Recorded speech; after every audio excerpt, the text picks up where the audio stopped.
Los asuntos del país tienen prioridad. Por eso llegamos a poner las cartas sobre la mesa. Vamos a poner las cartas sobre la mesa de inmediato. Varios temas que quiero discutir en la mañana de hoy. Voy a estar tocando nuevamente el tema del Congreso, Washington. ¿Por qué? Bueno, porque ya esencialmente hay seguridad de que la Cámara de Representantes va a estar en manos del Partido Republicano.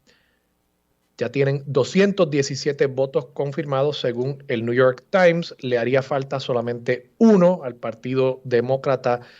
Le haría falta 14 de los escaños que quedan todavía por decidir si la elección la ganó el Partido Demócrata, el candidato del Partido Demócrata o el candidato del Partido Republicano.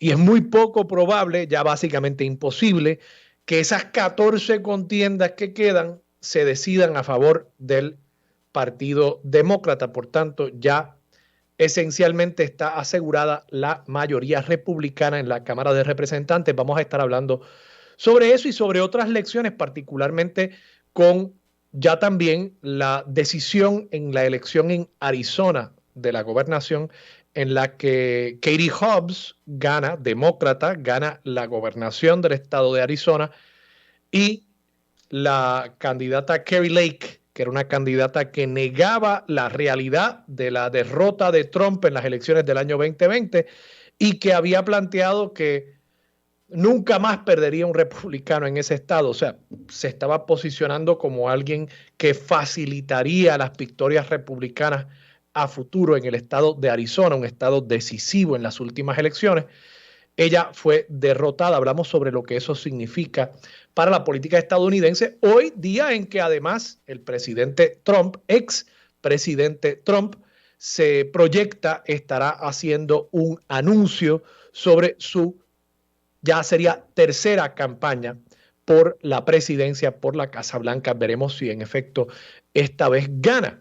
Sí, la primera vez ganó por el Electoral College, pero ciertamente perdió el voto popular, perdió ambas cosas en el año 2020 y habrá que ver si en el 2024. Primero, si el Partido Republicano le permite ser su candidato. Además, vamos a hablar sobre esta información que se sigue publicando. Hoy es portada del periódico El Nuevo Día acerca del bono especial que se le va a estar dando a los empleados públicos.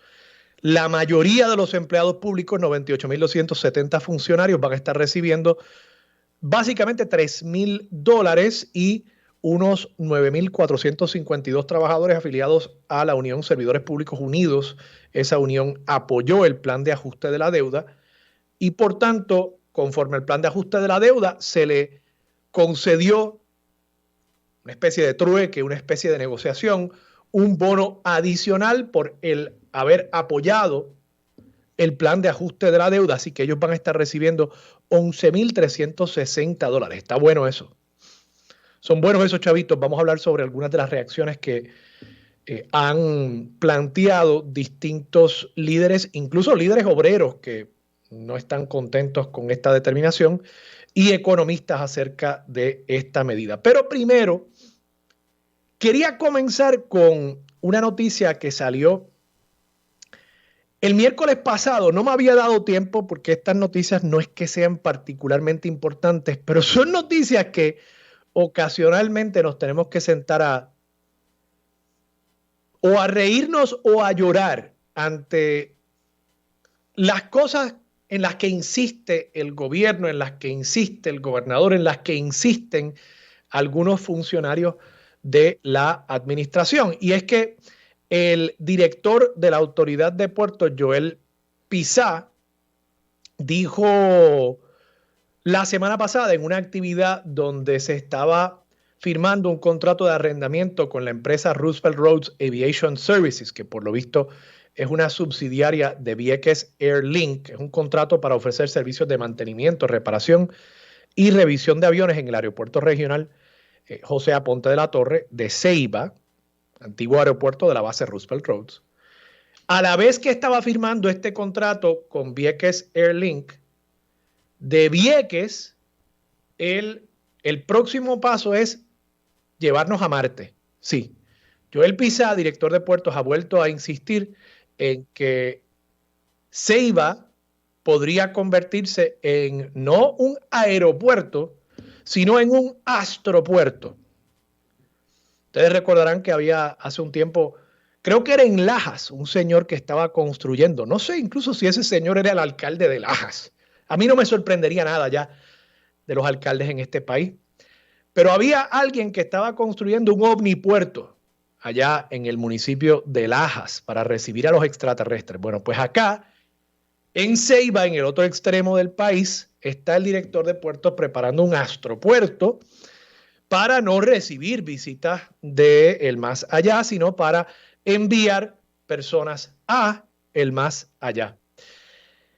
Y mire, yo entiendo lo que él está planteando. Sí, la industria espacial, la manufactura de satélites, la robótica, la inteligencia artificial, todas esas cosas, sí, son industrias de futuro en el siglo XXI y ciertamente aquí en Puerto Rico incluso han habido algunos adelantos en toda la zona noroeste del país. Hay un corredor que se viene desarrollando desde la época de Aníbal Acevedo Vilá como gobernador, de industrias aeroespaciales, principalmente de diseño.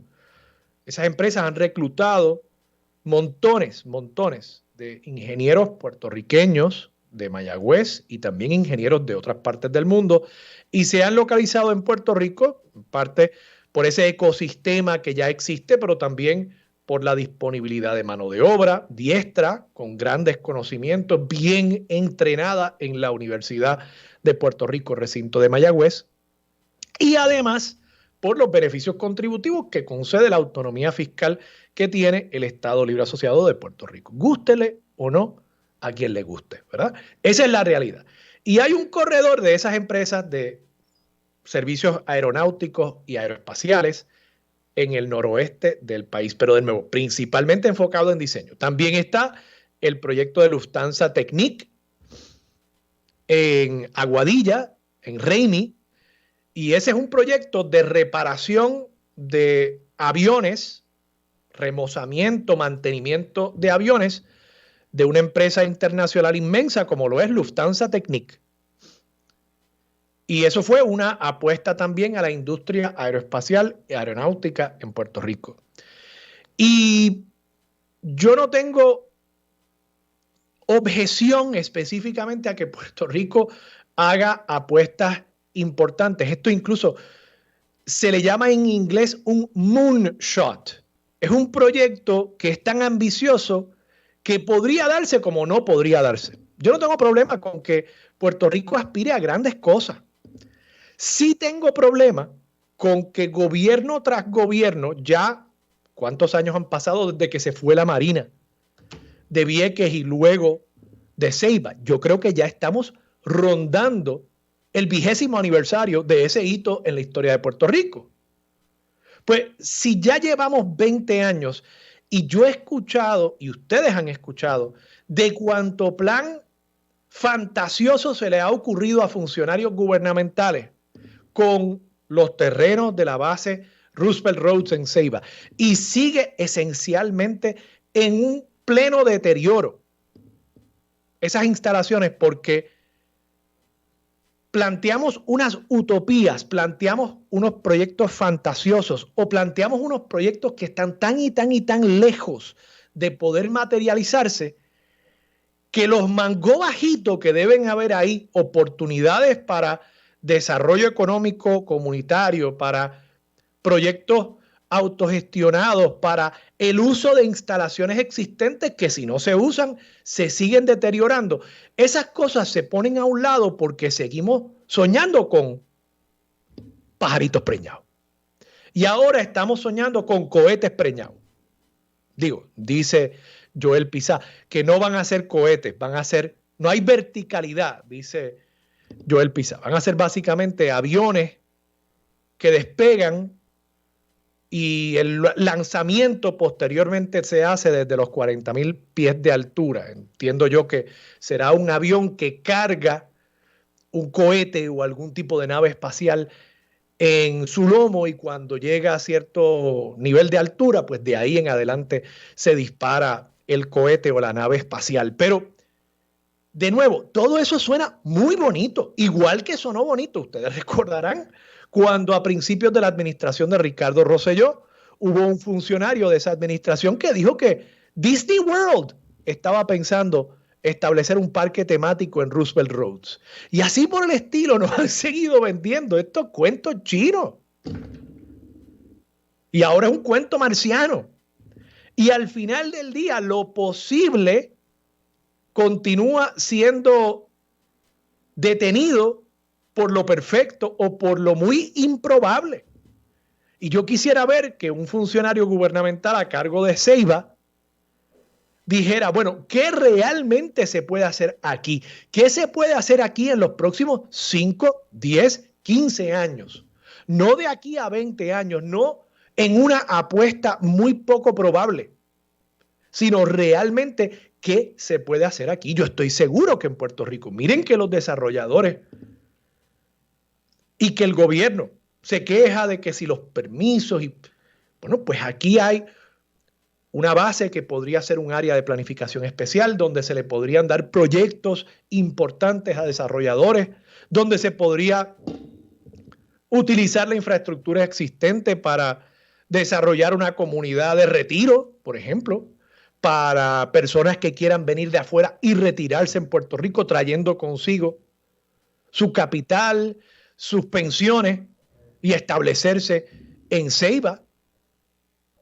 Deben haber muchos atractivos turísticos que en conjunto con Vieques y Culebra se podrían desarrollar en torno a esa instalación, incluso posiblemente cruceros pequeños que establezcan un circuito en torno a esas islas puertorriqueñas y también las Islas Vírgenes Americanas saliendo desde Ceiba. Se me ocurren montones de cosas que serían más prácticas y más realizables a corto y mediano plazo que pensar nosotros en que vamos a estar desde aquí mandando al próximo hombre a la luna.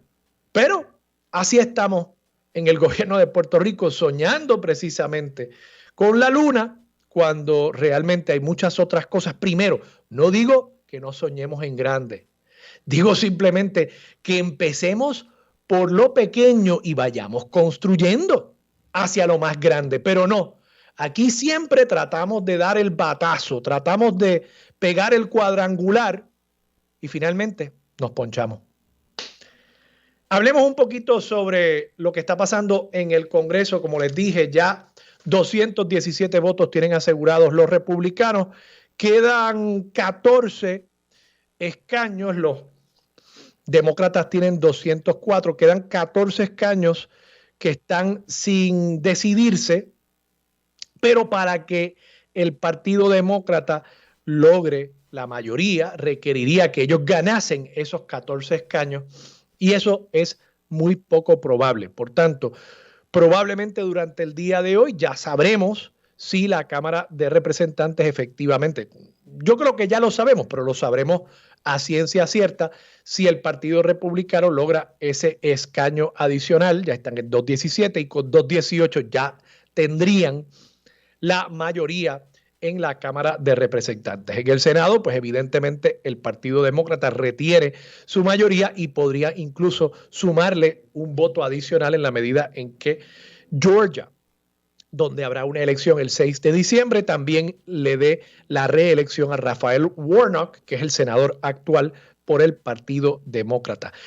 ¿Qué significa todo esto? Bueno, lo empato con la derrota de Kari Lake, que era candidata a la gobernación en el estado de Arizona, una persona que negaba la realidad de la victoria de Joe Biden y la derrota de Donald Trump en las elecciones del 2020. Lo sumo a eso y creo que a lo que apunta esto es ya a un hastío por parte de muchos electores que deciden elecciones, no necesariamente el elector de la base del Partido Republicano que decide primarias. El que decide elecciones generales, creo que hay un hastío con la figura de Donald Trump y con la insistencia en relitigar algo que ya la mayoría de los americanos han puesto en el pasado, entiéndase la elección del año 2020. Ya Joe Biden lleva de presidente 2 años y hay personas, líderes importantes del Partido Republicano, que siguen insistiendo en que esa elección le fue robada a Donald Trump. Y yo creo que es probable que muchas personas, incluso pensando que eso pueda ser cierto, digan, pero ya, ¿qué vamos a hacer al respecto? Vamos a pasar la página y enfocarnos en ganar en el 2024. Y claro, habrá muchos que dirán, bueno, pero es que si el sistema electoral en el cual hemos confiado siempre le dio la victoria a Joe Biden, pues habrá que confiar en ese resultado. Incluso personas republicanas, me consta que hay muchos republicanos que piensan así. Así que ese grupo de electores, junto con aquellas personas que son electores independientes, están enviándole un mensaje al Partido Republicano. No quieren estos loquitos de los extremos que insisten en que Donald Trump ganó la elección del 2020. No quieren que ellos sigan dominando la política republicana. Y en la medida en que lo sigan haciendo, es probable que los republicanos sigan perdiendo elecciones. Dato importante, la vasta mayoría de los candidatos que fueron apoyados por Donald Trump y que eran candidatos que apoyaban las teorías acerca de la elección del 2020, a los efectos de que Donald Trump realmente la ganó, fueron derrotados en estas elecciones pasadas. Y aún así, Donald Trump hoy, esta noche, va a estar haciendo un mensaje que todos presumimos será un mensaje acerca de su tercera campaña por la presidencia, por la Casa Blanca. ¿Qué efecto tendrá eso para el Partido Republicano? Incluso, ¿qué efecto podría tener a corto plazo en la elección del 6 de diciembre en Georgia, en la que en esta segunda vuelta se mide Raphael Warnock, demócrata, contra Herschel Walker, uno de esos candidatos apoyados por Donald Trump y que niega el resultado de la elección del 2020? Eso lo veremos muy pronto. Y podría ser otro indicio de que el Partido Republicano debería estar buscando otras alternativas. Por supuesto que muchos dicen que la alternativa debería ser Ron DeSantis, ya gobernador reelecto del estado de la Florida. Está por verse si efectivamente en el electorado primarista, que es distinto al electorado en una elección general, si en ese electorado primarista republicano, que tiende a ser más extremista, que tiende a ser mucho más de Trump, si ahí él logra hacer suficientes entradas como para que se detenga la posiblemente inevitable reelección de Donald Trump como candidato, no como presidente, pero como candidato a la presidencia por el Partido Republicano. Finalmente, quiero simplemente mencionar dos o tres cositas acerca del bono especial que se le está otorgando a los empleados públicos el 1 de diciembre. Yo quiero primero partir de la premisa de que los empleados públicos merecen una compensación justa por su trabajo.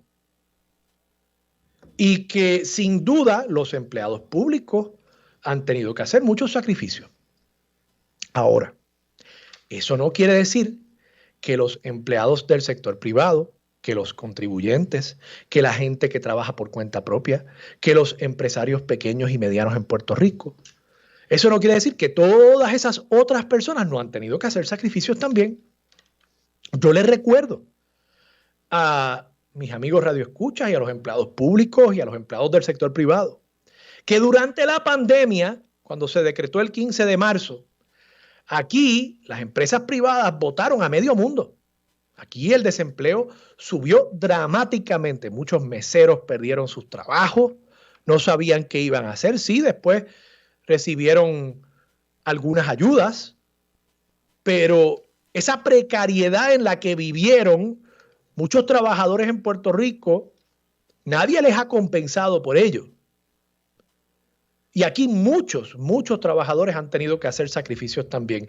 Están pagando el IBU más alto en todo Estados Unidos, a menos que algún estado haya aumentado por encima de 11.5% en años recientes. Están pagando contribuciones altísimas. Están pagando el costo de la inflación también, como lo están pagando también los empleados públicos. Y nadie piensa en esas personas que no trabajan en el gobierno. Nadie piensa en el contribuyente. y escuchaban a Aida Díaz en el programa de Julio Rivera Saniel, Pegados en la Mañana. Y Aida decía, bueno, que este bono, en la medida en que sigan habiendo sobrantes del dinero que nos cobran a nosotros. O sea, al gobierno le sobra el dinero nuestro, no el dinero propio. En la medida en que sigan habiendo sobrantes, pues seguirán habiendo bonos. Y el año que viene, este año son de 3,000 y 12,000 pesos. Bueno, pues el año que viene quizás sean de, no sé, 4,000 y 15,000 pesos. ¿Quién sabe? ¿Quién sabe de cuántos serán los bonos en años subsiguientes?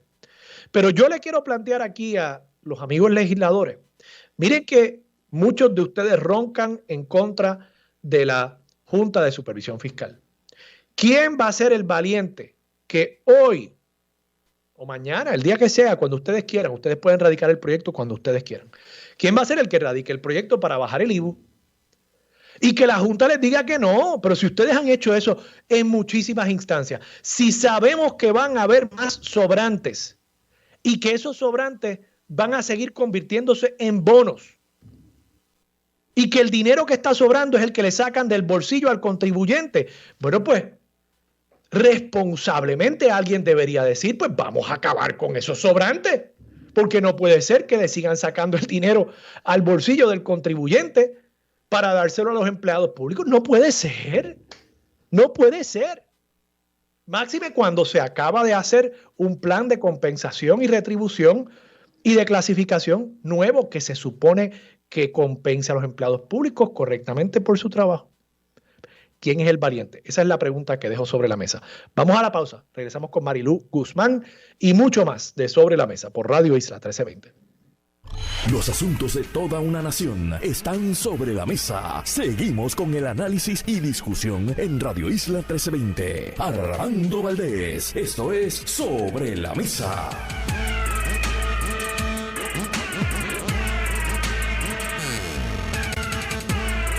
Regresamos, soy Armando Valdés, usted escucha Sobre la Mesa por Radio Isla 1320. Marilú Guzmán está haciendo su entrada próximamente.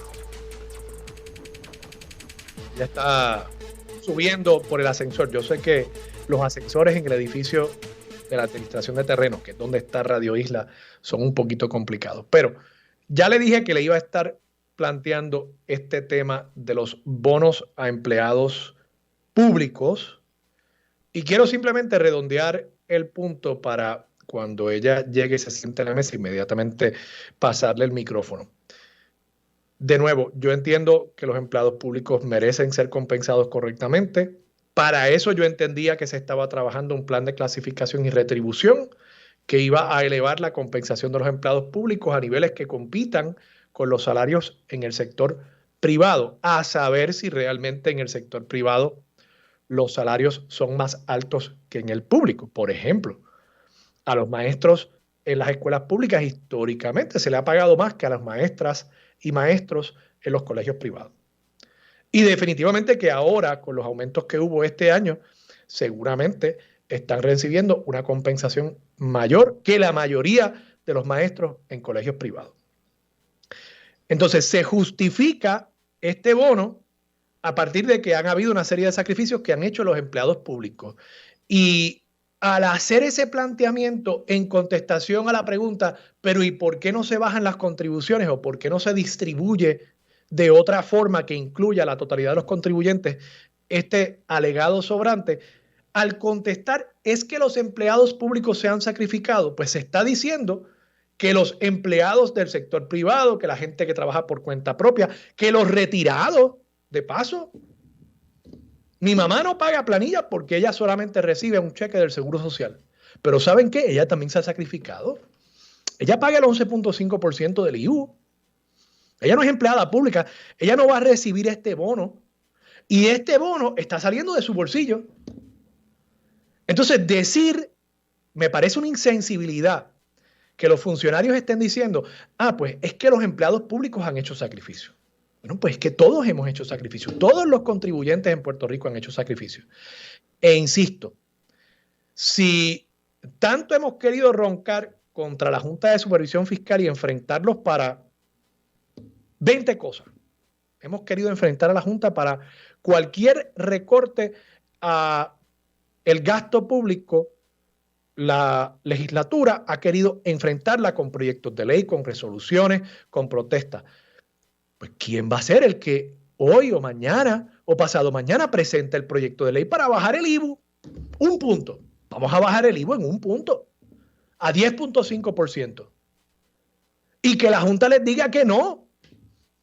Pero si van a ver estos sobrantes recurrentes ahora, como dijo Aida Díaz en el segmento con Julio Rivera Saniel, y todos estos sobrantes se van a convertir en bonificaciones a los empleados públicos. Pero deberíamos tener el derecho, pienso yo, a poder modificar nuestras leyes contributivas para evitar esos sobrantes. Y de esa manera que esa plusvalía económica se distribuya de una forma más justa. Marilu Guzmán, ¿estás sentada a la mesa? Sí, estoy aquí. Cuéntame, ¿qué te parece a ti? Buenos días, Armando. Buenos días, y buenos días y saludos a todas las personas que nos ¿Cómo escuchan. estaba ese ascensor? Yo sé que ese ascensor es traicionero. Sí, un poquito. Tú sabes que una vez yo tuve que hacer un programa desde el ascensor. No me quedé atascado, entonces me llamaron. Y yo dije, mira, yo estoy aquí, pues no te preocupes, te conectamos. Ajá. Y mientras venía el equipo, yo no sé si llegaron los bomberos ese día, yo haciendo el programa ahí en el ascensor. Sí, no, y además que estoy un poquito coja del pie izquierdo y eso me quita un poco de velocidad. Pero bueno, quería decirte que este asunto, francamente, yo creo que es la politiquería más bajuna que tú puedas esperar de un gobierno. Esto de los bonos, ¿quieres decir? Sí, lo de los bonos, sin duda. Y disfrazarlo con el discurso de justicia a los empleados públicos, cuando esto es un sobrante que viene como resultado de un plan de ajuste que precisamente lo que ha hecho es fastidiarle la vida a los empleados públicos. La lucha que han tenido que dar los empleados para que no les toquen su retiro, ¿verdad? Y que han tenido que enfrentar, gracias al plan de ajuste fiscal, al plan de ajuste de deudas, y a la política fiscal de la Junta de Control Fiscal, hayan tenido que enfrentar recortes a sus presupuestos, recortes a las plantillas de empleados. Entonces ahora vienen a repartir dinero a manos llenas y hay un sector de empleados que está recibiendo 11,000 y pico de dólares de bonos por haber apoyado el plan de ajuste. Yo te diría francamente que el empleado que reciba ese bono debería abochornarse, porque fue uno de los que aprovechó para ponerle el ataúd, el clavo al ataúd del país. Y que a usted le paguen por usted haber apoyado un plan de ajuste que muchísima gente entendió que era gravoso, malo para el país, que llevó luchas en este país, que sabemos lo que ha significado la puesta en vigor de ese plan de ajuste, y a usted le pagan por haberlo apoyado. Francamente, lejos de ser justicia para ese empleado, eso es una compra de conciencia. Y yo creo que deberían abochornarse. De verdad que me parece que los de la SPU merecen el repudio del país, francamente. Porque si usted ejerce su derecho yo apoyo el plan de ajuste, pero no me tienes que pagar nada por hacer eso.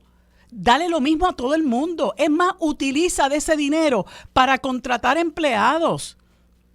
¿Cuántos trabajadores sociales no hacen falta aquí? ¿Cuántos psicólogos escolares no hacen falta aquí? ¿Cuántos bomberos no hacen falta aquí? ¿Cuántos vigilantes del Departamento de Recursos Naturales no hacen falta aquí? Y así por el estilo, montones de gente que ahora mismo está yéndose del país porque reciben un salario de miseria. Y ellos tienen la flema de decir que le vamos a dar 11,000 y pico de pesos a esos empleados, a esos en particular, porque apoyaron el plan de ajuste. A mí me parece bochornoso. De verdad te lo digo. Lo lamento por el que me esté escuchando que vaya a recibir ese bono, pero lo digo como lo siento. Me parece bochornoso, me parece una compra de conciencia y ningún empleado debió haberse prestado para eso. Usted ejerce el derecho al libre pensamiento y toma las decisiones que quiera. Aquí hubo gente que apoyó el plan de ajuste y estaban en su derecho, pero no se deje comprar. Ahora, que hoy se divulgue que esos empleados vendieron su conciencia, me parece que es bochornoso. y creo que hay que decirlo así. Amén del hecho de que ese dinero, Armando, se necesita para hacerle justicia a nuestros niños, digamos, ¿verdad? Para mejorar las condiciones en las escuelas, para hacerle justicia a muchísimos otros trabajadores que no han recibido el aumento de salario que necesitan. Las necesidades que debe haber en este país de amas de llave, Armando, que hoy mismo hay tanto envejeciente solo, necesitado de la ayuda de un ama de llave. ¿Cuántos niños con necesidad de educación especial necesitan recursos para recibir la educación que necesitan y no la tienen porque el proveedor no recibe el dinero de la agencia pública? Y entonces se dan el lujo de repartir todo ese dinero a quienes apoyaron el plan de ajuste. A mí me parece que es una falta de respeto al país y un bochorno. Y lo lamento que hayamos llegado a este punto, ¿verdad? Yo lamento que haya un sector de nuestro país que haya llegado al punto de vender su conciencia. Marilu, vamos a la pausa. Quiero redondear este tema cuando regresemos, pero vamos a la pausa para no interrumpirlo. Regresamos aquí en Radio Isla 1320. Los asuntos de toda una nación están sobre la mesa. Seguimos con el análisis y discusión en Radio Isla 1320. Armando Valdés, esto es Sobre la Mesa. Regresamos, soy Armando Valdés. Usted escucha Sobre la Mesa por Radio Isla 1320. Marilu, quería simplemente redondear este tema. Hay dos expresiones en los periódicos de hoy que quería puntualizar. Una es del economista José Caraballo Cueto. Él plantea, cito, a mí me hubiese gustado en términos económicos, hubiese sido más efectivo dárselo a todos los contribuyentes porque en este periodo de alta inflación hubiese ayudado a contrarrestar eso y dar un alivio a corto plazo. Por otro lado, el presidente de la Unión de Empleados de la Autoridad de Carreteras y Transporte, Ángel Pinto, dijo, y cito, no debe haber razón alguna para que todos los trabajadores en general, tanto de gobierno como la empresa privada, sean excluidos de esto. Correcto. Y yo creo que hay que reconocer, ¿no?, que aún líderes obreros del sector público están levantando la voz en cuanto a este tema y en cuanto a lo discriminatorio. Correcto. Que resulta este bono, primero dentro del servicio público, pero además hacia afuera, cuando uno compara trabajador del sector privado con trabajador del sector público, que tengo que insistir, los del sector privado perdieron sus empleos durante la pandemia. Los del sector público se les siguió pagando. O sea, aquí todos hemos hecho sacrificios, todos. Cierto. Y en ese sentido yo creo que aquí ha habido una acción, y alguien me lo dijo a mí ayer, me dijo, sí, te han dicho que esto fue simplemente que no se les ocurrió. Hay quienes me dicen, no seas ingenuo, esto es politiquería. Claro que es politiquería. Y aquí se le está repartiendo dinero pues a los que mueven la maquinaria política y electoral al interior de los partidos principales. Tú planteas, Marilu, que hay también otros usos que se le puede dar a este dinero, y yo obviamente estoy de acuerdo contigo. Mi preocupación es que el uso que yo he visto que le da el gobierno al dinero nuestro tiende a ser bastante pobre. Tú mencionaste, por ejemplo, las escuelas. Yo no creo que en las escuelas haga falta más dinero. Yo creo que el Departamento de Educación tiene dinero de sobra, al punto de que lo botan. Ese es el problema. El dinero que ya tiene el gobierno no lo están usando efectivamente. Y hasta que eso no comience a suceder, honestamente, pues yo no quisiera seguir reconociéndole al gobierno necesidades y usos para más dinero, porque es que lo van a malgastar, igual que están malgastando 5,000 millones de dólares en el Departamento de Educación. No hace falta más dinero, hace falta un buen uso del dinero que ya tienen. No, yo estoy de acuerdo contigo, sí. Y de hecho, un querido amigo que es líder sindical me escribe en ese mismo tono que tú comenzaste a hablar, en el hecho de que él me comenta la diferenciación del pago del bono, dar cantidades distintas fuera de la negociación colectiva con un ente que no es la autoridad nominadora reconocida por la ley 45, raya en la discriminación. Y me plantea que hay abogados que están evaluando esa acción de parte del gobierno de beneficiar a unos empleados públicos por sobre otros. Y sí es correcto, ¿verdad?, que poner dinero en las manos del gobierno no nos garantiza absolutamente nada, porque ya sabemos, ¿verdad?, cómo aquí hay dinero que se bota, y siempre hago referencia a aquellos 38 millones que se iban a gastar en pruebas fatulas de COVID, ¿verdad?, en un país de tanta necesidad, pero no hay duda de que eso hiere la retina, Armando. Tú no tienes más que ponerte que tú pienso que lo has hecho, a leer lo que la gente escribe y a leer lo que la gente comenta, y ahí corre la indignación, ¿no? No solamente por lo discriminatorio de estar beneficiando a unos empleados en particular que apoyaron el plan de ajuste de la deuda, ¿no?, sino porque, oye, yo como contribuyente, Armando, yo contribuiría con gozo si yo sé que ese dinero está bien utilizado, claro, si yo sé que ese dinero va a servir para que nos mejoren las carreteras, para que mejoren la iluminación. Armando, tú sabes la cantidad de gente que muere porque no hay iluminación adecuada en las carreteras, que haya trabajadores sociales a lo largo y ancho de este país, que se les pague lo que necesitan, que se busque la manera de compensar a la gente de manera digna para que no tengan que irse del país, que se hagan un montón de medidas, que se aprueben medidas que permitan que aquí haya justicia salarial y que se le dé a la gente lo que la gente necesita, que se cubran las necesidades de la gente en este país para que tengamos una vida digna. Pues no, tú vas a coger no sé cuántos millones y vas a beneficiar a un grupo de personas que apoyaron el plan de ajuste. Yo no tengo problema si ese dinero tú lo coges y lo utilizas para llenar las necesidades de aquellas personas que entienden que no están bien servidos, y vuelvo y traigo a colación el servicio de ama de llaves. Eso es una especie en peligro de extinción. Y nuestros envejecientes necesitan ese servicio urgentemente. Hay proveedores del Departamento de Educación que tienen que cerrar sus puertas o tienen que limitar el servicio que dan porque no les pagan a tiempo o porque les pagan una porquería. ¿Y por qué no se trabaja con eso?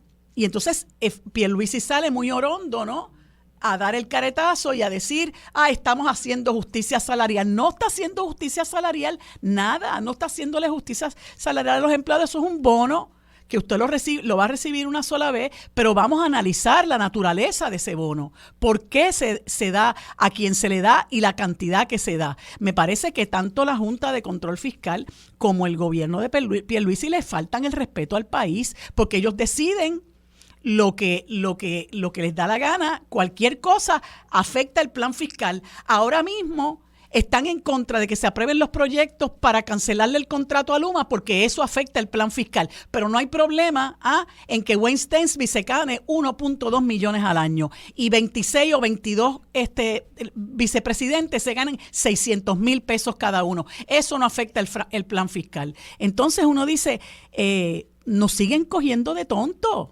Porque esta gente maneja nuestro dinero como gusto y gana les da. Entonces después viene uno más listo que otro y evade las contribuciones y bien que se le eche mano, ¿verdad? Y que pague lo que tiene que pagar. Pero ¿con qué moral? ¿Verdad? ¿Con qué fuerza moral?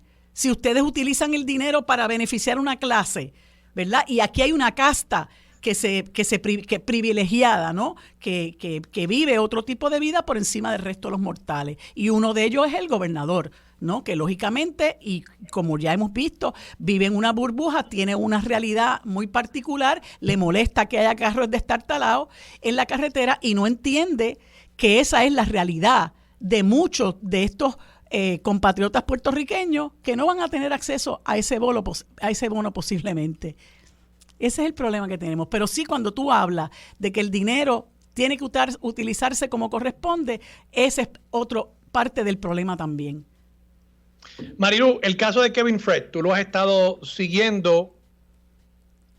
Están hablando de que el gobierno federal intervenga ante ya casi, creo que 2 años desde el asesinato, sin que realmente haya habido mucho progreso notable en cuanto a la identificación de un responsable y además los señalamientos que ha hecho la fiscal, entiendo que su nombre es Betsaida Quiñones, respecto a intervención por parte de la jefa de fiscales en aquel momento, Olga Castellón, y la ex gobernadora Wanda Vázquez. Pues mira, yo me estoy enterando por la prensa, como, ¿verdad? Como casi todo el mundo, ¿no? De que hay ese ángulo de que aparentemente hay una investigación federal que conduce a un individuo ahí de apellido Natera, que se le vincula con la muerte de una persona a quien se apodaba Tonka. Esto es todo un entramado que uno dice que triste, ¿verdad? Estos vericuetos por donde se mueve una parte de nuestra sociedad, muy lamentablemente. Y yo me pregunto, bueno, pudiera haber, porque uno de los ángulos que se ha mencionado es la posibilidad de que esto se haya paralizado porque había coetáneamente una investigación federal. Pero ¿por qué no decírselo a la fiscal Quiñones? Es la pregunta que yo me hago, ¿verdad? Porque si tú se lo hubieras dicho a la fiscal Quiñones, si quien le ordena a ella paralizar la investigación le dice, mira, lo que pasa es que está ocurriendo esto, pero sabes que esto no lo puedes divulgar, este problema no se hubiera dado. Posiblemente todo este revolú alrededor de las declaraciones de la fiscal en el sentido de que le ordenaron paralizar una investigación y todas las especulaciones que salen de ahí, posiblemente no se hubiera dado porque ella hubiera estado consciente de que eso ocurre porque hay una investigación federal. Pero aparentemente a ella no le dicen nada. Es un caso muy serio, no solamente porque haya personas de alto, o sea, conocidas en el país que están involucrados, sino porque es un asesinato que aparenta ser un asesinato por encargo. ¿Por qué no decirle a la fiscal, si es que eso es cierto, que esa es la verdadera razón para paralizarlo, por qué no decirle a la fiscal, mira, yo creo que es una mínima deferencia que se debe tener con ella? Esto tenemos que paralizarlo por esto y por esto y por esto. Y ya la fiscal sabe lo que hay y se hubiera detenido, ¿verdad? Primero las declaraciones que ella da, que las da 2 años después, ¿verdad? Se hubiera detenido esas declaraciones y toda la especulación que trae consigo lo que ella planteó. Pero no hay duda, Armando, que es un asunto que se tiene que investigar a profundidad. Y el problema es que aquí muchas cosas no se investigan a profundidad, todo se investiga en la superficie, impera luego la impunidad, ¿verdad? Y quedan los casos sin resolver y la gente, ¿verdad?, que ha sufrido la pérdida de un ser humano, de un ser querido, o ha sufrido cualquier otro tipo de pérdida por la naturaleza del caso de que se trata, pues mira, se quedan pues mirando para el cielo porque lamentablemente la confianza en nuestras instituciones ya se ha erosionado hasta el punto que la gente lo ha visto como algo normal. Yo creo que lo que está ocurriendo al interior del Departamento de Justicia, y no de ahora, de hace mucho tiempo, es muy preocupante, Armando. Y todo eso que surge de la paralización del caso, ¿por qué se empiezan a elaborar teorías? Bueno, pues porque hay un historial y hay una trayectoria del Departamento de Justicia y ya la gente nada le sorprende. Y hay que tener cuidado que el manejo de la información que se está dando ahora sobre esto de la investigación federal no sea también una manera de encubrir lo que realmente pasó ahí. O sea, exactamente. El problema aquí es que el Departamento de Justicia no se ha ganado suficiente confianza con el pueblo, ni se ha restablecido esa confianza, como para que ahora creamos ese cuento. Habrá que ver Habrá que ver si en efecto las Así autoridades federales están involucradas en esta investigación. Vamos a la pausa, regresamos con más de Sobre la Mesa por Radio Isla 1320. Quédate en sintonía, conéctate a radioisla.com. Los asuntos de toda una nación están sobre la mesa. Seguimos con el análisis y discusión en Radio Isla 1320. Armando Valdés, esto es Sobre la Mesa. Bueno, amigos, como les dije hace unos minutos, ahora en este segmento y como todos los martes, conversamos con Federico de Jesús desde la capital federal, y hoy en sustitución del licenciado José Nadal Power hablamos con el amigo Carlos Vizcarrondo, a quienes les doy los buenos días y las gracias por estar conmigo en esta mañana. Buenos días, ¿cómo están? Muy buenos días, Marilu. Buenos días, Marilu, y buenos días, licenciado. Creo que somos primos lejanos. No sé si tan alto como primos terceros, pero creo que cerca. Buenos días, compañero Federico de Jesús también. Hola, bueno, pues me alegro mucho que estén aquí. Este segmento usualmente lo utilizamos para conversar sobre asuntos de política en los Estados Unidos que nos afectan. Yo sé que Carlos está más vinculado a la política local, pero quería aprovechar que él está aquí. Si acaso Federico quiere comentar algo sobre eso, pues lo hacemos, ¿no? Aunque tengo muchos temas con Federico, pero quería preguntarle a Carlos, ¿verdad? Que yo sé que es una voz respetada y objetiva, que me dé su mirada de cómo ve la situación en el Partido Popular Democrático, particularmente después de esta última controversia interna sobre el reglamento, sobre la elección del presidente, sobre el Consejo Ejecutivo, etcétera. Pues mira, Marilu, yo francamente, quizás por decisión de la Divina Pastora, pues tuve que estar fuera de Puerto Rico en ocasión de esa asamblea, pero me parece que el pueblo popular pues ha visto con mucha preocupación toda esta dinámica que se ha dado en el liderato del partido sobre las posturas que tienen mucho que ver con las aspiraciones personales de unos compañeros y compañeras en particular, y que ha creado, tengo que decirlo así, o así lo siento, un desasosiego, francamente, en la familia popular, porque se ve que el liderato pues está luchando por tener unas posiciones individuales. Aquí no ha habido una diferencia de enfoque ideológico que se dilucidara en una asamblea para darle el norte al Partido Popular de cara al futuro. De manera que aquí pues este choque de posiciones sobre si se debía adelantar la elección de un presidente o si debía mantenerse el liderato actual durante todo el año 2023, para que entonces en diciembre se abrieran las candidaturas para la gobernación y luego entonces las primarias de ley se celebraran en el 2024, para lo cual había que radicar esas candidaturas en diciembre del 2023.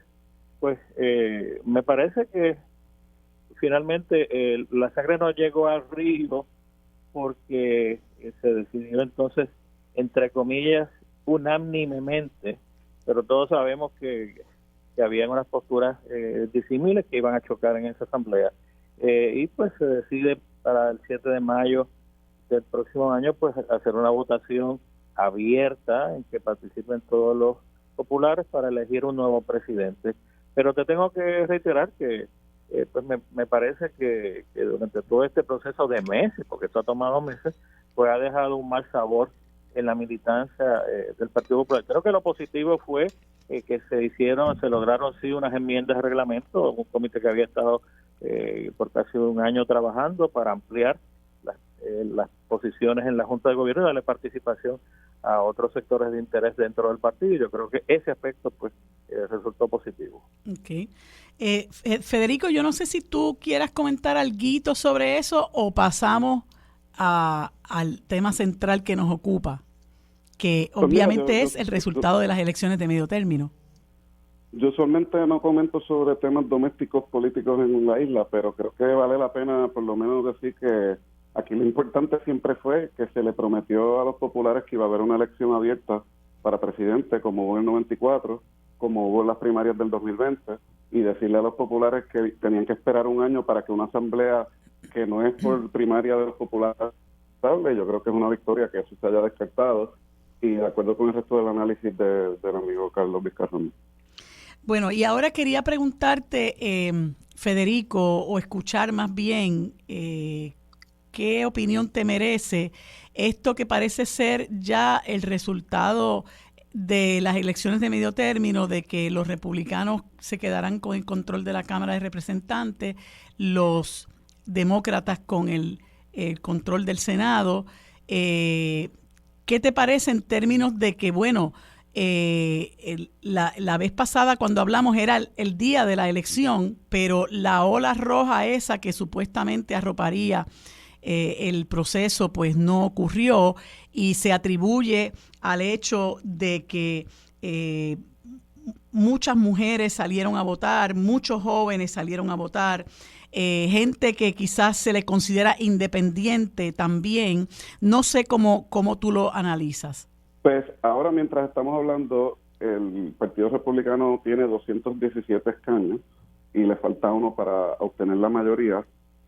Quedan como 14 contiendas congresionales que no se han decidido, y los demócratas pues básicamente tendrían que ganarlas todas para retener su mayoría, lo cual va a estar cuesta arriba, pero el hecho de que sea una mayoría exigua republicana y que los demócratas hayan retenido control, o quizás hasta pudieran expandir el control del Senado, es antihistórico, y francamente se debe a muchas cosas al presidente Trump y su insistencia en negar las elecciones. Y eso lo podemos ver en estados como Georgia, que ganó el gobernador republicano, pero que se enfrentó a Trump en el asunto de las elecciones. El candidato trumpista de negación de elecciones, Herschel Walker, perdió por un escaso margen y hay una segunda vuelta. Y también hay unas cuestiones aquí tácticas. En Florida, el gobernador DeSantis, que dio una pela, también su legislatura hiciera una redistribución electoral mucho más favorable al Partido Republicano.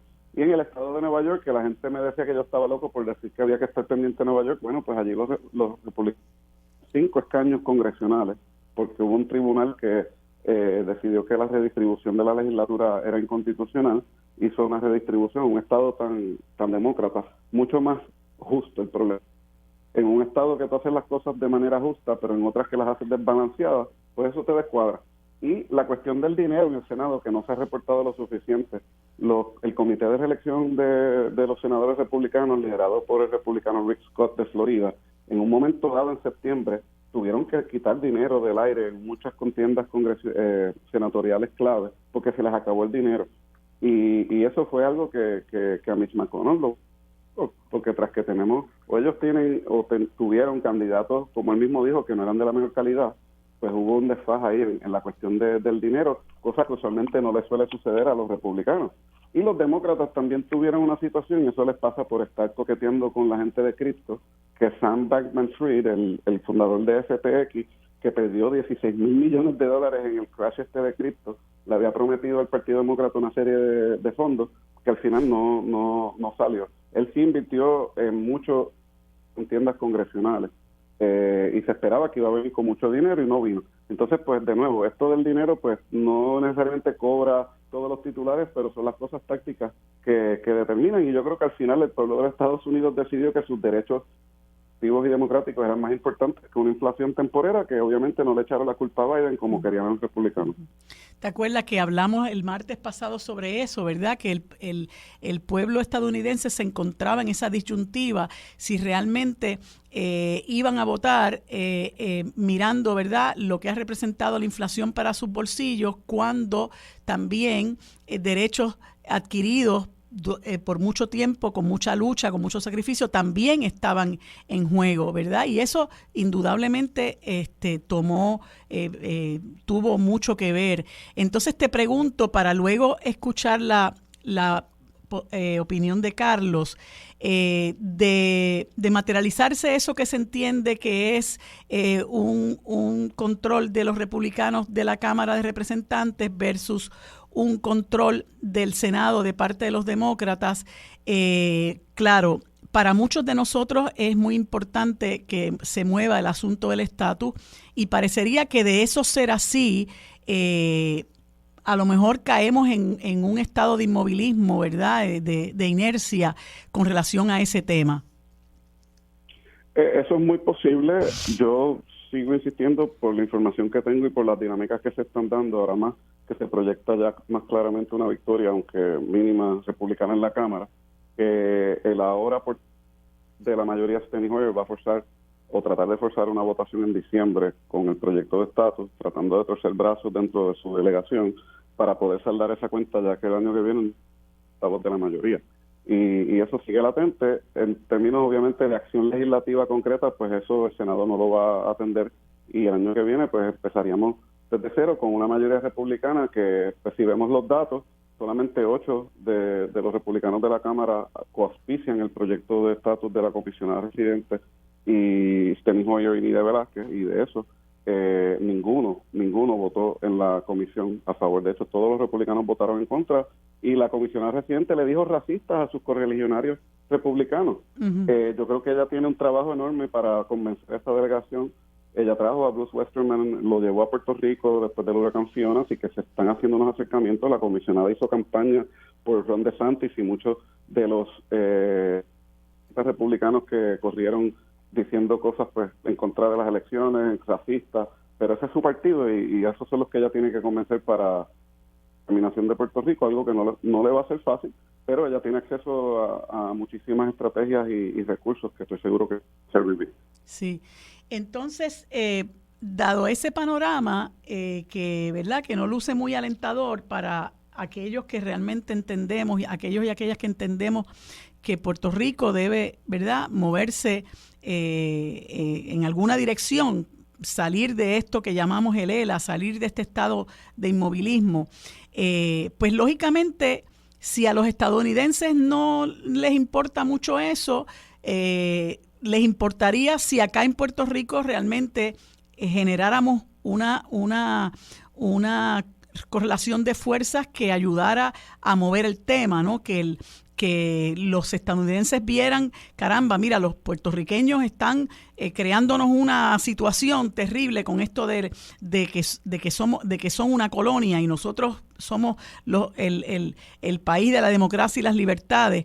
Entonces tenemos el problema acá en Puerto Rico de que tienes un partido popular, ¿verdad?, que es el partido al que pertenece Carlos, y yo sé que Carlos aboga por la soberanía del país, pero está controlado por un liderato que se siente, a mi juicio, muy conforme, muy satisfecho con el presente estado de cosas, que incluso hasta su propio presidente manejó algunos hilos ahí, no sé si cuán frágiles, pero manejó algunos hilos ahí para que el asunto del estatus no se moviera.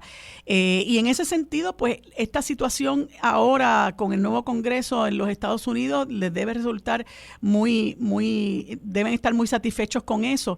Y me da la impresión que los soberanistas que están en el Partido Popular o se unen y jamaquean el palo, o tendrán que abandonar esa colectividad, me parece a mí, porque no hacerlo representaría pues renunciar a una lucha que yo entiendo que han dado por mucho tiempo, Carlos, y el Partido Popular, que se supone que es la casa grande, pues ahí supuestamente caben todos, pero la verdad que hay algunos a quienes no se les escucha, y pues creo que los soberanistas en el Partido Popular tienen una disyuntiva al interior de ese partido.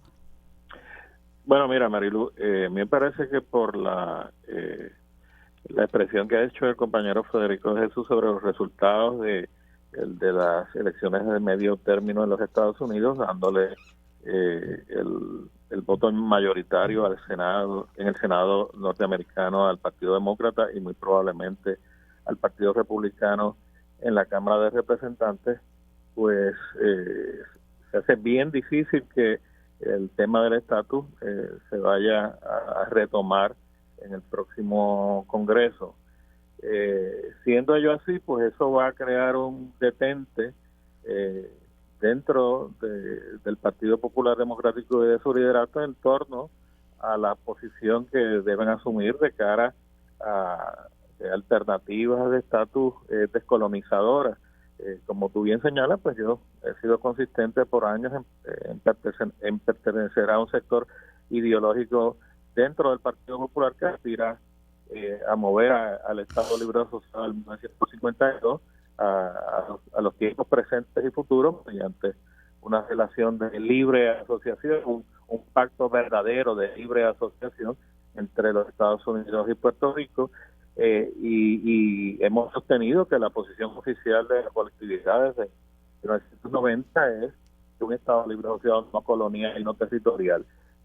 Cuando se nos ha dado la oportunidad de ser consistentes y defender esa postura y empujarla dentro del Partido Popular, pues lo hemos hecho, tan reciente como en este año, pues sabes que el sector soberanista en el Partido Popular estuvo participando activamente con la congresista Nidia Velázquez en que se lograra una propuesta electoral en Puerto Rico si se hacía un plebiscito de estatus que recogiera la libre asociación como alternativa descolonizadora. Así lo hicimos, se modificó la propuesta inicial que se había hecho en el proyecto de Nidia Velázquez y Jennifer González, pero desafortunadamente, pues, aunque se aprobó en el comité con jurisdicción en la Cámara de Representantes, pues no llegó la votación al pleno de la Cámara. Y veo bien difícil que en lo que resta de año pues se logre nada sobre el particular en ese proyecto, y como te dije, el próximo Congreso pues yo no vislumbro que vaya a atender el asunto del estatus y máxima, pues con tantas diferencias de los partidos demócratas y republicanos dominando el Congreso de los Estados Unidos. Me parece, con relación a esto, Federico, que mucho de este trabajo va a depender de lo que se haga desde acá y lo que hagan los compatriotas de la diáspora, porque como yo lo veo, y eso sale a relucir de este proceso donde se discutió el proyecto de Darren Soto, luego el proyecto de Nidia Velázquez y Alexandria Ocasio-Cortez, luego aquello en lo que se convirtió el 8393, si mi memoria no me falla, ese es el número, para que finalmente, ¿verdad?, no ocurriera nada. Y en el transcurso, en el discurrir de esa discusión, muchos sacamos en claro que la clase política estadounidense y muy particular el sector republicano no está dispuesto a que a Puerto Rico se le dé la estadidad. Por otro lado, ese proyecto sacó del camino lo que se conoce como el ELA pues parece que tampoco hay mucho entusiasmo con que se mueva el país hacia la soberanía, ¿verdad? Que me parece que es el curso natural de las cosas. Y lamentablemente, ante esa posición de la clase política, tendríamos nosotros la responsabilidad de organizarnos de una manera más efectiva, ¿verdad?, para tratar de mover el ánimo de estas personas hacia una solución del estatus de Puerto Rico. De acuerdo, Marilu, la razón que esto se ha tardado y si no llega, yo creo que sí, que va a haber un voto en la Cámara, pero si no llega a suceder es porque tanta prisa del líder de la mayoría, Steny Hoyer, que lleva en el bolsillo del anexionismo puertorriqueño por más de 30 años, pues esa prisa, y francamente hacerlo de una manera tan esmayada, sin enmiendas de parte de los demócratas, sin vistas públicas, acabó retrasando irónicamente esto.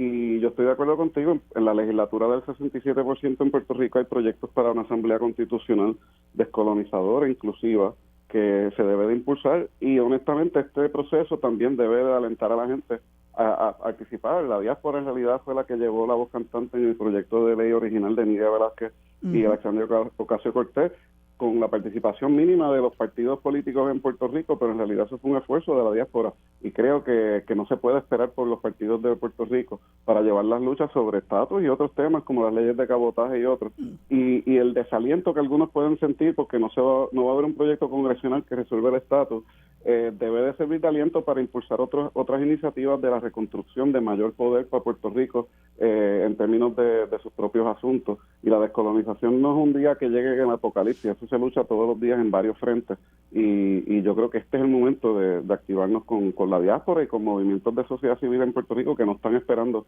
por los partidos. Yo creo que de nuevo la lucha de Luma, mucha gente pues no las conecta, pero todo está conectado. La sumisión y subyugación política y económica de Puerto Rico está entrelazada y todas estas luchas las tenemos que dar en un frente común, en mi opinión. Sí, y ahora que estás mencionando el asunto de Luma, yo sé que recientemente hiciste unas declaraciones como parte de la organización Power for Puerto Rico, procurando que se cancele el contrato de Luma, que no se extienda el contrato de los 15 años. Y ya hemos visto, hay incluso medidas en la Asamblea Legislativa para que eso se haga, que ya el gobernador adelantó, para sorpresa de nadie, adelantó que las habría de vetar.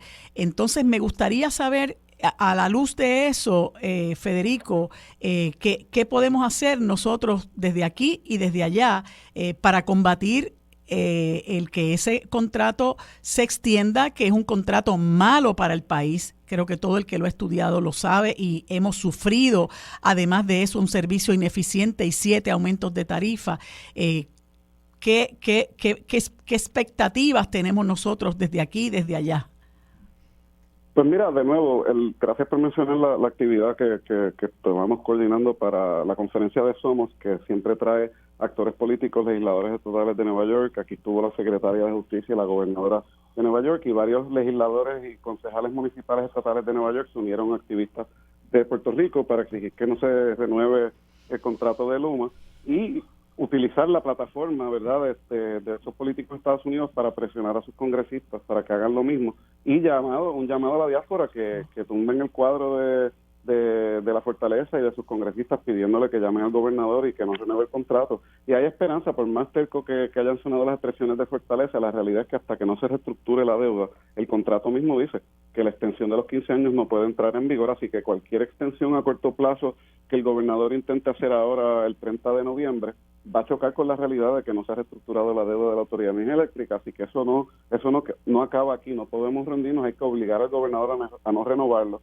Y creo que esto es un punto de consenso, hay muchas visiones distintas, quizás haya gente que quiere otra compañía privada que no sea Luma, quizás haya gente que no quiere privatizar nada, quizás haya gente que quiere privatizar la generación y no la distribución y la transmisión, pero el consenso es que Luma se tiene que ir porque ha sido, como tú dices, peor servicio, más caro y francamente insultante. Cuando tú ves al CEO canadiense Wayne Stensby vestirse de celador y burlarse del Tribunal Supremo de Puerto Rico y convertirse en un prófugo de la justicia, y entonces más apagones con más frecuencia, pues eso es una ecuación para el desastre en un momento cuando tenemos que estar reconstruyendo basado en energías renovables y no en un sistema basado en fósiles centralizado, corporativo, como el que Luma está promoviendo.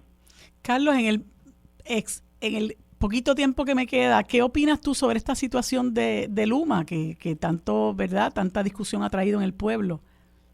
No, me parece que las voces en Puerto Rico de diferentes sectores tienen un consenso de que no se renueve ese contrato. Me parece que si el señor gobernador toma la determinación de, en efecto, renovarlo y comprometernos por los próximos 15 años a tener el servicio ineficiente que está dando en este momento Luma, pues lo estaría haciendo a contrapelo de la mayoría del pueblo de Puerto Rico.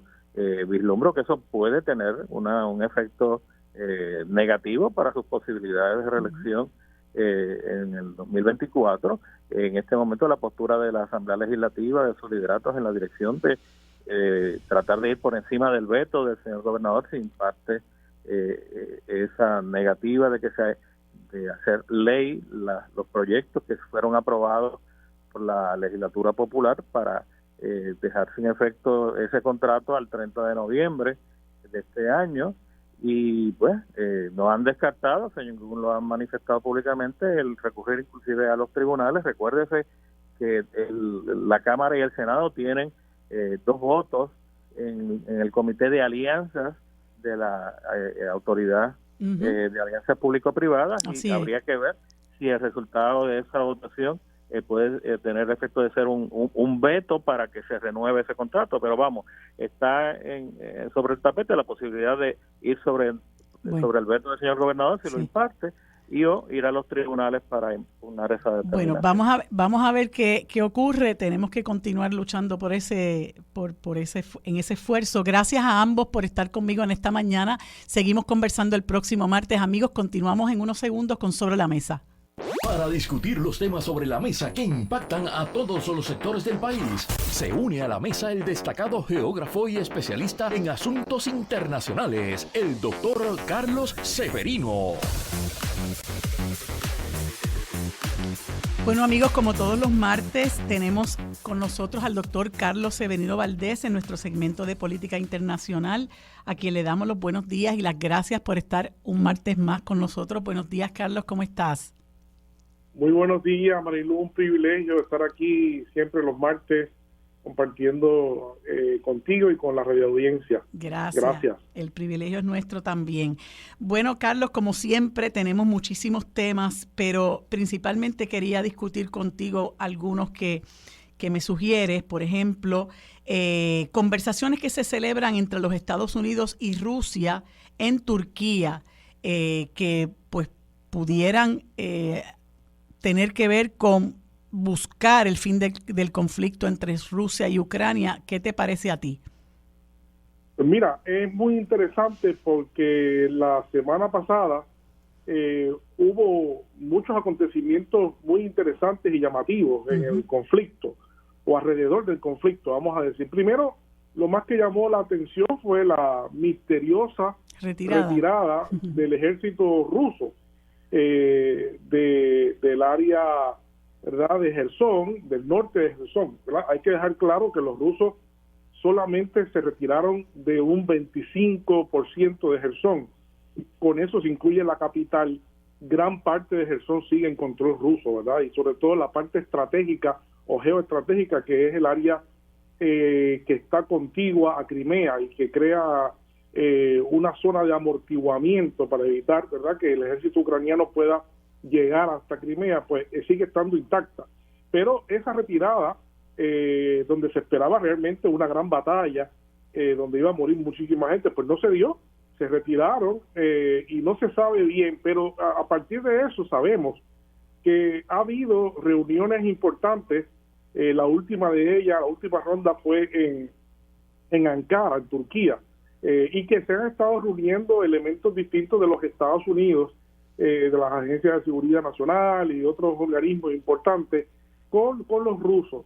Hemos visto también que se han manifestado importantes militares en Estados Unidos de más alto rango sobre la necesidad de encontrar una paz en esto. Así que esa salida misteriosa de los rusos de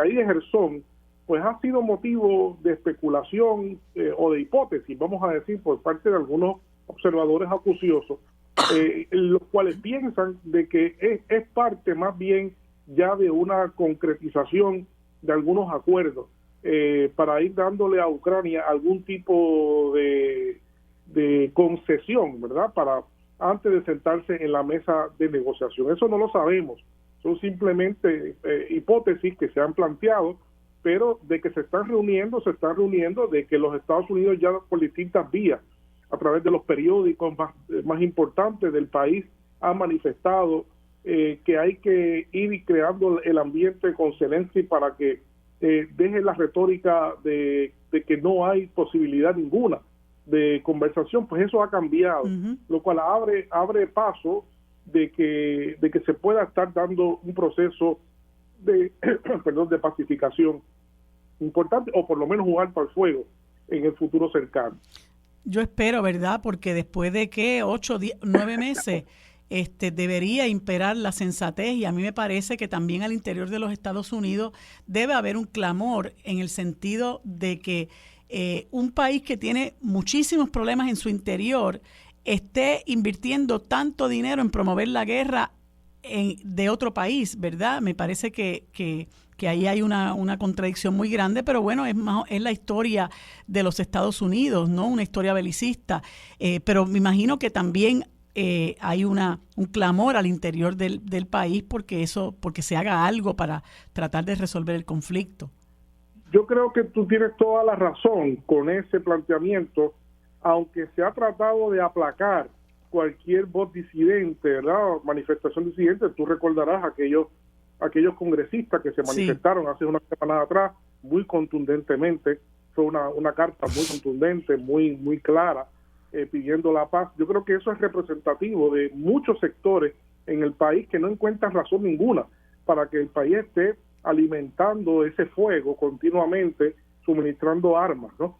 Y es como se dice, pues Ucrania sería siempre el gran perdedor con la colaboración de los europeos, que básicamente lo que han hecho es que ha habido un suicidio económico en Europa, porque los indicadores económicos generalmente en toda Europa así lo dicen.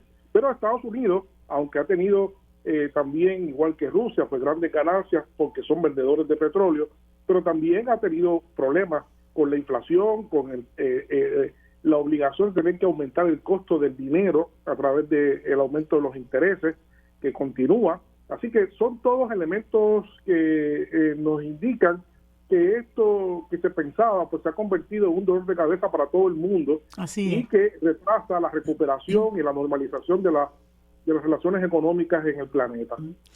Pues, Carlos, pasando a otro tema, como que llueve y no escampa para Pedro Castillo en Perú, realmente es triste porque 1 año y pico asediado por un Congreso que está controlado por la oposición y ahora nuevamente enfrenta otro intento de destitución. Mira, Marilu, no hay otra forma de decirlo que como tú lo acabas de expresar muy certeramente. Esto realmente es crónica de un asedio anunciado. Desde que ganó, ha sufrido innumerables intentos de evitar que pueda gobernar, de buscar la manera en cómo residenciarlo y sacarlo del poder, y esta última pues no deja de ser igual que las demás. Esta es más grave todavía porque un subcomité del Congreso pues votó a favor de lo encontraron en curso y razón para ser investigado y llevarlo al pleno del Congreso, para iniciar una causa de residenciamiento. La razón que se da es que porque el presidente en algún momento, de hecho, dicho sea de paso, antes de ser presidente, manifestó que estaba de acuerdo en una salida al mar para Bolivia. Y a base de eso, que nunca lo ha dicho en el marco de su gestión como presidente, pues realmente lo están acusando de traición a la patria, lo cual es como, diríamos aquí en Puerto Rico, es estirar el chicle de una manera bastante perversa. Así que el presidente enfrenta ahora una causa nueva y veremos a ver pues que este sector es un sector que es incansable. Han tenido éxito en el pasado, esa derecha alrededor de Keiko Fujimori, son básicamente conjuntamente con otros elementos los responsables de estas intentonas. Vamos a ver qué éxito puedan tener, pero en el pasado sabemos que han logrado sacar de carrera a varios presidentes en el país. Así que la gestión de Pedro Castillo pues luce muy mal porque no logra dar realmente pie con bola con la gestión gubernamental, lamentablemente, en el Perú. Y antes de pasar al último tema, solamente quería acotarte, no sé si estarás de acuerdo, me parece que Pedro Castillo demostró un poco de debilidad desde el comienzo cuando aceptó todas aquellas amenazas o cuestionamientos de parte del Congreso con relación a miembros de su gabinete y empezó a sacar gente de su gabinete. Creo que ahí demostró un poco de debilidad ante ellos y pues nada, me parece que ellos le cogieron el lado blando a Pedro Castillo. Bueno, no solamente sacó gente de su gobierno, muy cercanos a él que lo apoyaron, sino que primero comenzó con quitarse el sombrero, un sombrero muy distintivo que usaba, pues se lo quitó también ante la crítica y ante la identificación realmente de lo que representa ese sombrero en términos de clase social a donde él pertenece. Y pues se retiró de su partido, ha tenido problemas con todo el grupo que lo apoya, ha tratado de conseguir alianza.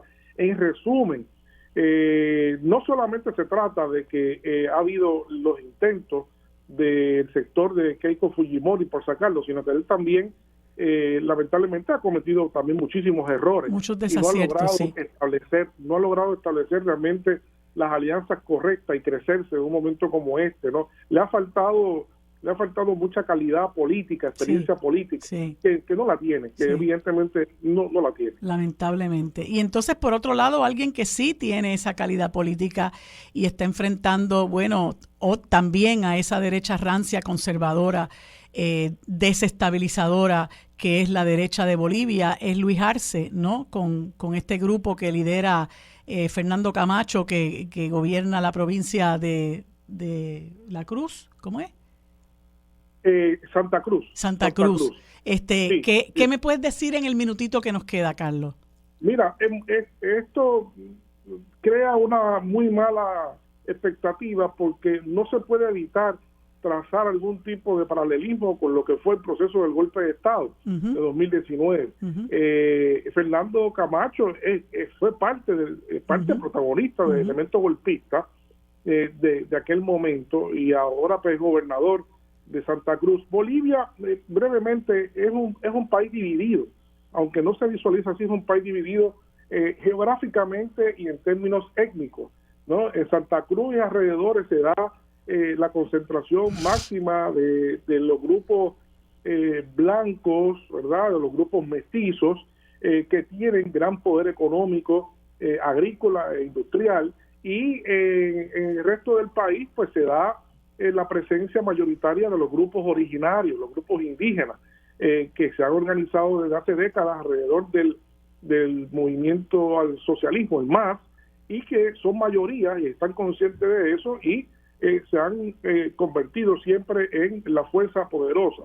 Y ahora el problema está alrededor del censo que era para este año, celebrarse este año, que no se celebra desde 2012, pero el presidente ha encontrado que después de un periodo muy fuerte con la pandemia y otros problemas, pues quiso posponerlo para reorganizar bien para el 24, ¿no? Y así se va a hacer.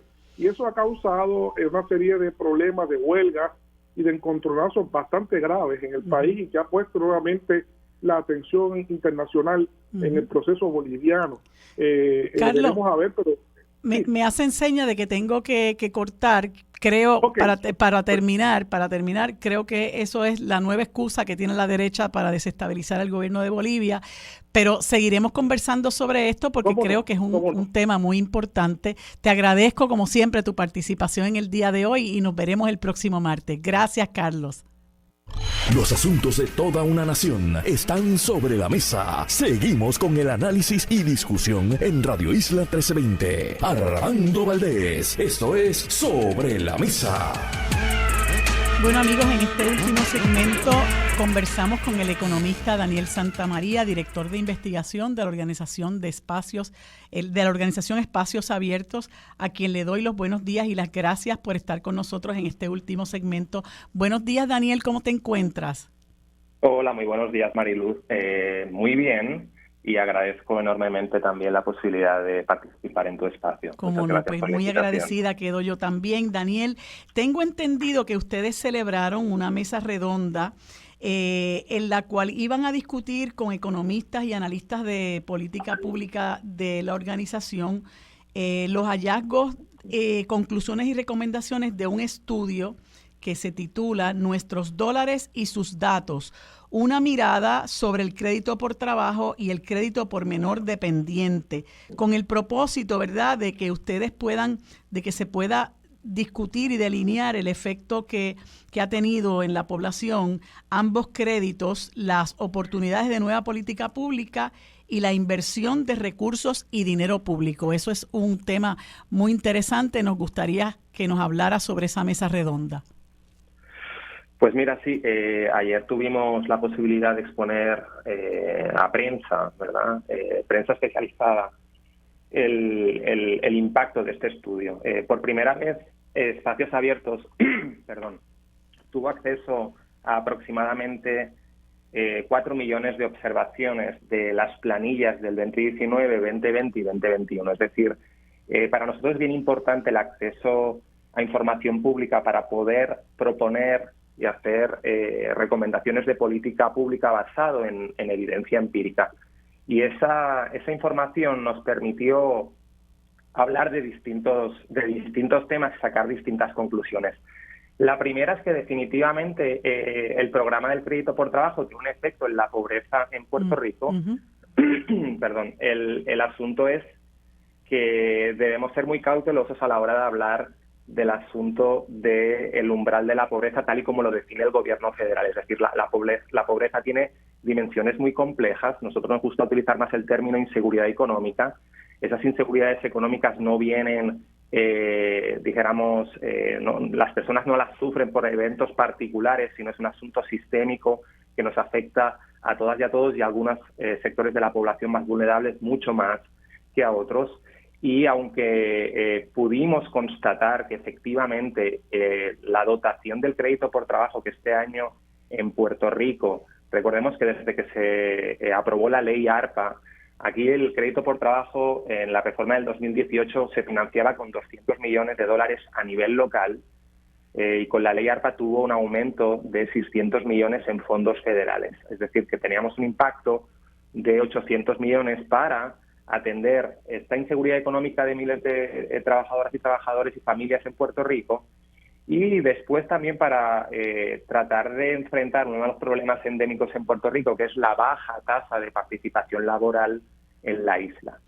Y efectivamente el resultado, cuando nosotros analizamos esas casi 4 millones de planillas, es apabullante. Nosotros hemos calculado que el efecto en la pobreza, la tasa de pobreza de Puerto Rico, que está aproximadamente al 45%, lograría, o sea, este incentivo logró beneficiar a 100.000 personas y eso afecta a la tasa de la pobreza en Puerto Rico a nivel federal en disminuirla en un 3.1%. Y para que la gente tenga una idea del efecto, en los últimos 10 años Puerto Rico ha logrado bajar su tasa de pobreza en un 4.5 y nada más en un año con el efecto de este incentivo, prácticamente 3/4 partes del efecto se han producido en solamente un año. Dicho esto, es importante destacar que Puerto Rico continúa siendo, o sea, el incentivo continúa siendo insuficiente para la isla. Puerto Rico contribuye a nivel federal en casi $4 billones en impuestos federales a las arcas del Estado en Estados Unidos. Hay todo, ¿verdad? A veces en ciertas conversaciones, ciertos círculos, sí que es cierto que Puerto Rico, dijéramos que de manera general en las planillas de individuos no contribuye a nivel federal, pero hay muchos otros impuestos como el de aduanas, Medicaid, Seguro Social, etcétera, que sí contribuye. Y de hecho hay una amicus curiae de septiembre de este año del Congreso que destaca que Puerto Rico a nivel de contribución per cápita a nivel federal está por encima de varios estados. Así que hay esa contribución y cuando vas al desembolso federal de crédito por trabajo, a esos 600 millones que destina ARPA a Puerto Rico, que es un paso importante y que va en la buena dirección, todavía nos situamos un 52% por debajo del resto de estados de Estados Unidos, contribuyendo en términos relativos, aún como he comentado y como algunos estudios argumentan, más que proporcionalmente que algunos de estos estados, y recordemos teniendo la tasa de pobreza que duplica la del estado más pobre, que es Mississippi. Correcto. Así que en ese sentido el estudio entra a evaluar el efecto paliativo que tiene en dijéramos, mejorar la seguridad económica de ciertas familias en Puerto Rico, porque recordemos que si queremos eliminar la pobreza, tal y como se entiende y se recoge estadísticamente a nivel federal, pasa por políticas de acompañamiento que actualmente la Junta de Supervisión Fiscal desafortunadamente está atacando. O sea, estamos hablando, el futuro de las próximas generaciones pasa por un acceso a una educación pública y de calidad, a un acceso a un sistema de salud donde, verdad, ninguna familia tenga que recurrir a endeudarse para atender un problema de salud serio. Y esas políticas de acompañamiento están ausentes y están más amenazadas que nunca. Es decir, debemos ser muy cautelosos a la hora de entender que estas políticas paliativas, que todavía demuestran cierto agravio en términos de recursos por parte del gobierno federal a Puerto Rico, pues no hay que ser condescendientes tampoco a la hora de celebrarlas, hay que celebrarlas, pero con mucha cautela, claro, y no olvidar de que realmente la pobreza se combate con un tipo de inversión que actualmente está amenazada pues por el liderato de la Junta de Supervisión Fiscal en Puerto Rico. Correcto. Y te pregunto, Daniel, ayer yo conversaba con la doctora María Enchautegui, que es economista y ella labora para la organización Instituto de Desarrollo de la Juventud, y ella me planteaba que uno de los datos por los cuales se ve esta mejoría, por así decirlo, de la condición de inseguridad económica de las familias, es porque también el asunto del crédito por trabajo, el crédito por dependiente, venía acompañado de esos fondos ARPA que tú mencionas, pero eso no se repetirá por lo pronto, ¿no? Entonces, ¿en qué medida toda esa gente puede volver a la condición de pobreza en la que se encontraban? Sí, pues mira, hay una diferencia entre crédito por trabajo y crédito por menor dependiente. Como muy bien dice la economista María Enchautegui, la destinación de fondos al crédito por menor dependiente es una cuestión de un año. Es decir, este año, sin tener ningún ingreso, sin tener una nómina, ningún ingreso, podías acceder a estos $3,600 por menor de 0 a 5 años y $3,000 por menor de 6 a 17. Lo que sí tiene un efecto permanente en el crédito por menor dependiente es que hasta ARPA, las familias de 1 y 2 niños, que prácticamente son el 90% del universo de las familias que tienen niños en Puerto Rico, no cualificaban. Y ese efecto va a ser permanente. Pero, como muy dice ¿verdad? El Instituto del Desarrollo de la Juventud, el año que viene, si no hay intervención del Congreso, esos 3.600 y 3.000 van a bajar muy probablemente a 1.400, que es lo que teníamos antes, por menor de 16 años, y eso va a afectar, o sea, eso va a ser, ¿verdad? Tenemos una ilusión óptica de este elemento paliativo, de estas niñas y niños que tanto, ¿verdad?, sufren en la situación de inseguridad económica, pero el año que viene se va a descartar.